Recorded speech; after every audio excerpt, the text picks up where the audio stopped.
إن الحمد لله نحمده ونستعينه ونستغفره ونعوذ بالله من شرور أنفسنا ومن سيئات أعمالنا من يهده الله فلا مضل له ومن يضلل فلا هادي له وأشهد أن لا إله إلا الله وحده لا شريك له وأشهد أن محمدا عبده ورسوله أما بعد.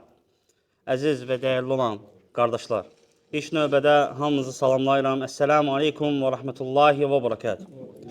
Və bundan sonra özümə və sizlərə Allahdan haqqı ilə qorxmağı tövsiyə edirəm. Çünki bu, uca Rəbbimizin həm bizə, həm də bizdən öncəki əhli kitabı etdiyi bir tövsiyəsidir ki, uca Rəbbimiz buyurur, وَلَقَدْ وَصَّيْنَا الَّذ۪ينَ أُوتُوا الْكِتَابَ مِنْ قَبْلِكُمْ وَإِيَّاكُمْ مَنِ اتَّقُوا اللّٰهِ. Biz sizə və sizdən öncəki əhli kitaba tövsiyə etdiyimiz kimi, sizə də Allahdan qorxmağı tövsiyə edirik. Yəni, Allahdan qorxmaq, təqva Allah Subhanahu wa Ta'alanın bizlərə tövsiyəsidir.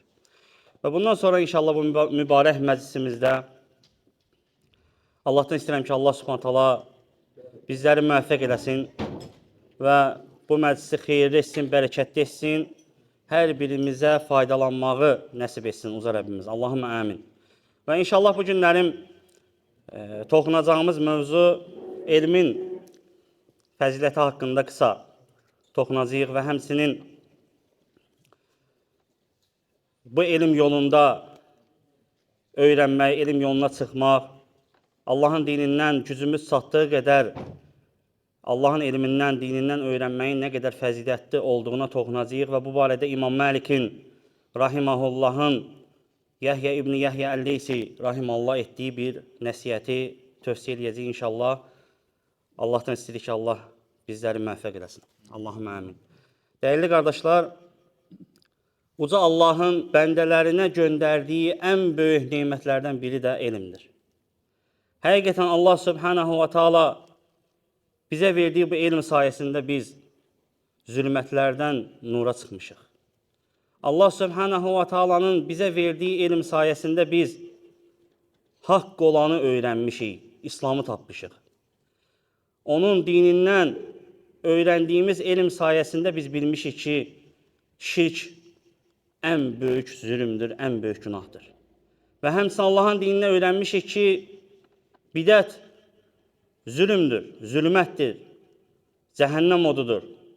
Elm sayəsində biz həmçinin bidətdən çəkinmişik. Allah Subhanahu wa Ta'alanın dinindən öyrəndiyimiz elm sayəsində biz bilmişik ki, Allah bizə nəyi əmr edir və bizlərə nəyi qadağan edir. Ona görə hər bir kəsin üzərinə vacibdir ki, ona vacib olan elmdən öyrənsin. Necə ki, Muhammed İbn Abdülvahhab Rahimallah gətirir, hər bir kəsə vacibdir ki, Rəbbini tanıdan elmi öyrənsin. İslam dinini öyrənsin. Peyğəmbəri Muhammed sallallahu aleyhi və səlləmi öyrənsin. Bu hər bir kəsə vacibdir. Və həmçinin vacib olan elmlərdən kişinin öz dininə, İslamın şərtlərindən, imanın rükunlarından, namazdan, orucdan, peyğəmbərlərdən və digər vacib şeylər var idi ki, Allah Subhanahu bunu bizə vacib edir. Həqiqətən biz bilməliyik. Və bizim elm öyrənmək də bizim üzərimizə vacibdir. Çünki biz ailəmizdən də məsuuluq. Qiyamət günü hesab verəcəyik Allaha. Evdə qadının və uşaqların elm öyrənməsi sənin əlində olur. Sənsən evdə onları öyrədən. Necə ki, İbn Baz Rahiməllah, Allah ona rəhmət etsin, deyir, necə öyrədəcəksən? Özün öyrənmədiyin halda necə öyrədəcəksən? Ona görə vacibdir ki, sənə vacib olan elmi öyrənəsən. Və elmin fəzilətinə kifayət edər ki, uca Rəbbimiz Taha surəsində buyurur ki, وَقُلْ رَبِّ زِدْنِي عِلْمًا. Öz rəsuluna əmr edir Allah Subhanahu wa Ta'ala. Söyləyir ki, söyləcinə, decinə, ey Rəbbim, elmimi artır. Öz rəsuluna Allah Subhanahu wa Ta'ala əmr edir, qul, əmr feilidir. Decinə, ey Rəbbim, mənim elmimi artır. Hafiz İbn Həcər Rahiməllah bu ayənin təfsirində buyurur ki, bu ayə elmin fəzilətinə dəlalət edir. Və həmçinin deyir, bax ki, Allah öz rəsuluna əmr eləmədi ki, decinən Allahım mənim malımı artır, mülkümü artır. Nə də Muhammed sallallahu aleyhi və səlləm Allahdan istəmədi ki, ey Rəbbim, ömrümü artır. Kasıbçılıq içində idi, fəqirlik içində idi, fəqir idi. Çörəkdən doymayıb gedən bir peyğəmbər idi. Allahdan heç istəmədi ki, Allahım, dünyanı gətir bizə, artırcına bizə olan dünya nimətlərini. Nə istədi Rəbbindən? Allahım, elmimi artır. Demək, elm ən mühüm olandır, ən vacib olandır insan həyatında. Çünki elm sayəsində biz Rəbbimizdən qorxacağıq. Həqiqətən təqva mühümdür. Onu da səndə elm yaradır. Sən elm sayəsində Rəbbini tanıyırsan, Rəbbinin kim olduğunu bilirsən, həqiqi Allahdan qorxmaq artıq elmlə baş verir. Tanımadığın halda necə qorxacaqsan? Ona görə elm hər birimizin üzərindən vacibdir. Dəyərli qardaşlar, baxsan Peyğəmbər sallallahu aleyhi və səlləmin həyatına görərsən ki, hər gün səhər zikirlərində nə dua edirdi? Hər gün Allahümmə inni əsəlükə ilmən nəfiən və rızqan tayyibən və amələn mütəqəbbələn. Allahım, səndən faydalı elm istəyirəm. Hər gün bu duanı edirdi. Faydalı elm istəyirəm və rızqan tayyibən, təmiz ruzi istəyirəm və qəbul olunmuş əməl istəyirəm. O əməl ki, qəbuldur yəni. İxlaslı əməl istəyirəm. Hər gün Rəbbinə dua edirdi. Günahları bağışlanmış bir şəxs, Allaha sevimli olan, xəlili olan bir şəxs, yer üzünə ayaq basmışların ən xeyirlisi Muhammed sallallahu aleyhi və səlləm.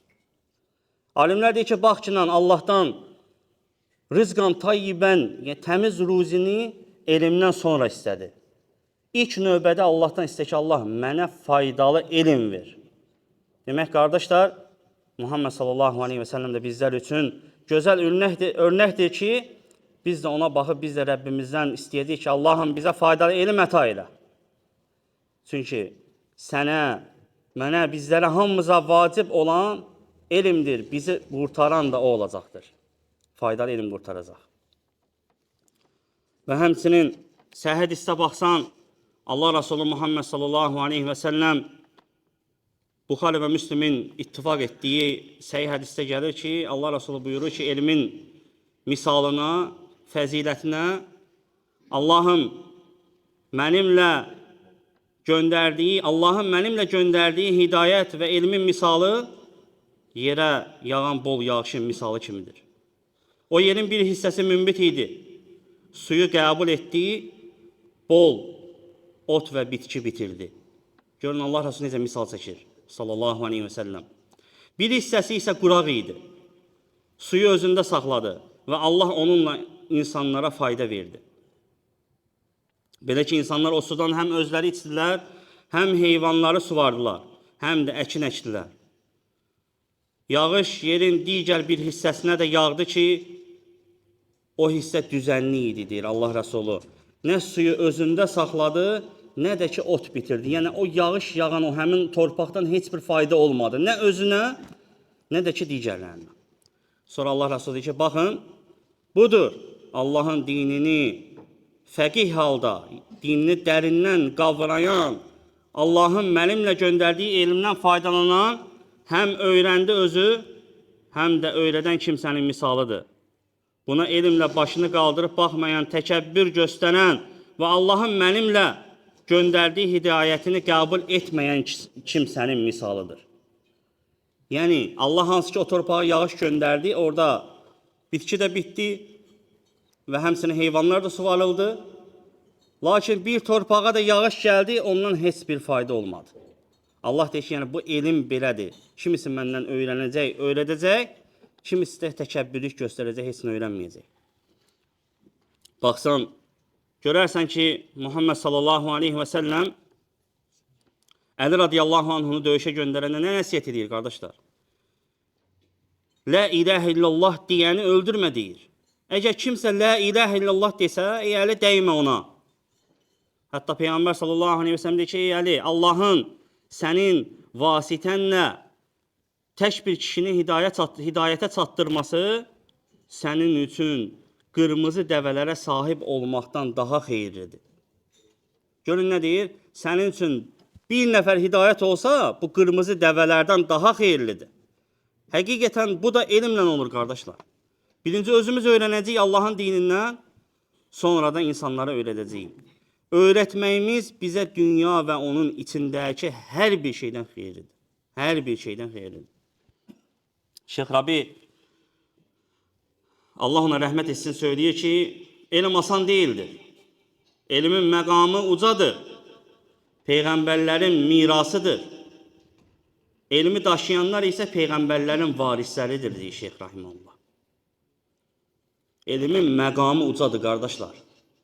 Kim onu daşıyırsa peyğəmbərin varisidir. Kim onu daşıyırsa. Vallahi fəzilət olaraq kifayətdir bu kəlmə. Allah Subhanahu wa Taala elm əhlini, elmi tərifləmişdir, səna etmişdir. Həmçinin Allah Subhanahu wa Taala vəd verib ki, kim elm öyrənəcəksə, onun dərəcəsini öz qatımda qaldıracam, uzaldacam onu. Elə isə Şeyx Rabi deyir ki, həris olun. Ey qardaşlar, həris olun elm öyrənməyə. Çalışın bundan. Həmçinin elm bütün sözlərdə və əməllərdə Şeyx Rabi deyir ki, əsasdır. Hər bir sözdə, feildə, qovulda əsas olan elmdir. Birinci elm gəlir. Necə ki, Şeyx gətirir ki, İmam Buxari Rahimullah deyir ki, Əl-ilmu qabləl qavli vəl-aməl. Elm söz və əməldən öncədir. Yəni, danışdığın halda ilk növbədə elmli olmağın lazımdır. Və bu barədə kifayət qədər sələflərimizdən qovullar var, hekayələr var, sələflərin həyatından ibrətlər var. Lakin vaxtımızın qısa olmasından kifayət etmir, yəni bu çox danışmaq. Barakallahu fikum. Ona görə keçmək istərdim ki, İmam Məlik ibn Ənəs Rahimahullahın öz tələbəsi Yəhyə ibn Yəhyə Əl-Leysi Rahimahullaha etdiyi bir tövsiyəni inşallah sizin nəzərinizə çatdırır. Hansı ki, Yəhyə ibn Yəhyə Əl-Leysi Rahimahullah İmam Malik ibn Ənəsin böyük tələbələrindən olur. Və dəyərli qardaşlar, Muvattanı İmam Məlikdən rəvayət edən kəslərdəndir. Böyük elm əhli olub. Onun elmə hərisləndirən İmam Məlikin nəsiyyəti olur. Hansı ki, bu elə bir qissədir ki, elə bir nəsiyyətdir ki, İmam Məlik edir. Həqiqətən Allahın faydalı elm öyrənməyə müvəffəq etdiyi kimsələri bu qissə həvəsləndirəcək. Ümid edirik ki, daha da sənin həvəsin artacaq elm öyrənmək.